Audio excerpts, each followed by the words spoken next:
নমস্কাৰ, আপোনালোক সকলোকে ইক অফ নলেজ এই চেনেলটোলৈ স্বাগতম জনাইছোঁ। আৰু আজিৰ এই ভিডিঅ'টোত আমি কিছুমান গুৰুত্বপূৰ্ণ টপিক আলোচনা কৰিম। PRC কি?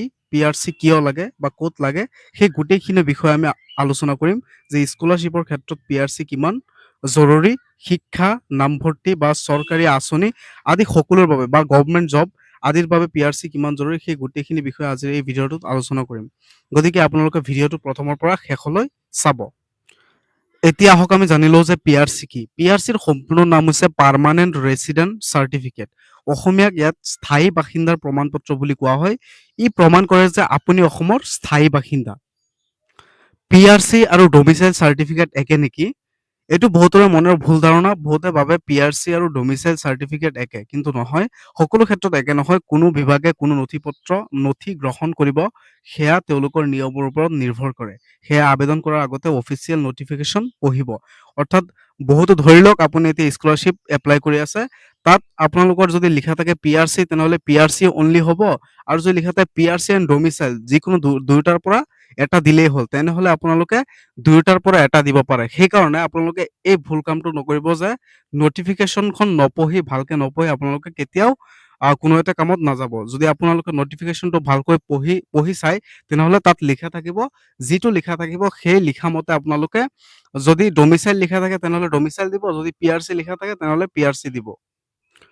ইয়াৰ পিছত কোনে আবেদন কৰিব পাৰে, অৰ্থাৎ PRCখন কোনে আবেদন কৰিব পাৰে?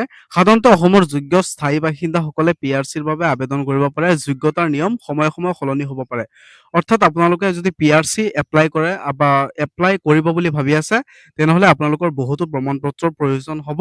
আৰু সেই প্ৰমাণপত্ৰসমূহৰ তালিকা মই এতিয়া তলত দি দিছোঁ, সেইখিনি আপোনালোকে ভালদৰে চাওক। প্ৰথমেই প্ৰয়োজন হ'ব আধাৰ কাৰ্ড, দ্বিতীয়তে পান কাৰ্ড, যদি থাকে ভোটাৰ ID, যদি প্ৰযোজ্য হয় তেনেহ'লে দিব লাগিব। জন্মৰ প্ৰমাণপত্ৰ বা HSLC এডমিট কাৰ্ড, চাৰ্টিফিকেট, জন্ম তাৰিখৰ প্ৰমাণ হিচাপে। ইয়াৰ পিছত আপোনালোকৰ লাগিব এড্ৰেছ প্ৰুফ, যদি প্ৰযোজ্য হয় তেনেহ'লে দিব লাগিব। ইয়াৰ পিছত আপোনালোকৰ প্ৰয়োজন হ'ব আধাৰ এড্ৰেছ প্ৰুফ, যদি প্ৰযোজ্য হয়, এইটো ক'লোৱেই। ইয়াৰ পিছত লাগিব পাছপৰ্ট চাইজ ফটোগ্ৰাফ আৰু আবেদন পত্ৰ, এপ্লিকেশ্যন ফৰ্ম। ইয়াৰ পিছত লাগিব তোমালোকৰ লেণ্ড ডকুমেণ্ট, যদি বিভাগে বিচাৰে, কিন্তু এইটো লাগে। খাজনা ৰচিদ বুলি কয়। এইটো তোমালোকৰ বা আপোনালোকৰ এইটো সকলোৰে সকলোৰে বাবে প্ৰযোজ্য, এইটো লাগিবই। আৰু ইয়াৰ পিছত দিছে পিতৃ বা মাতৃৰ PRC, যদি প্ৰযোজ্য। এইখিনি ডকুমেণ্টছ বা পাৰ্টিকুলাৰ্ছ আপোনালোকৰ এইখিনি লাগিবই। এইখিনি ইম্পৰ্টেণ্ট হয়।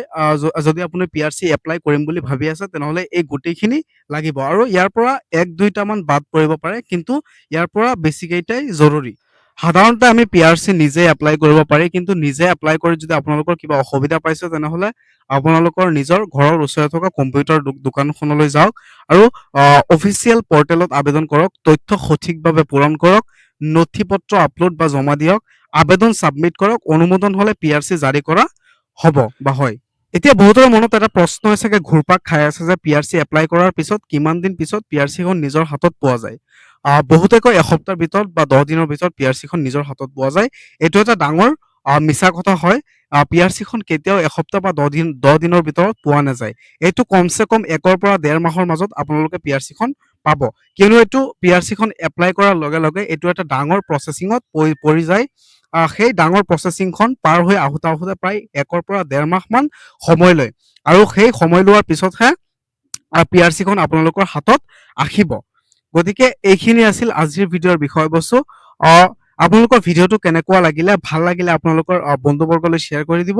আৰু চেনেলটোত যদি আপোনালোকে নতুনকৈ আহিছে, তেনেহ'লে চেনেলটো ছাবস্ক্ৰাইব কৰি ৰাখিব। আৰু যদি আপোনালোকৰ ভিডিঅ'টো ভাল লাগিলে, তেনেহ'লে বন্ধুবৰ্গলৈ শ্বেয়াৰ কৰি ৰাখিব। থেংক ইউ ফৰ ৱাচিং।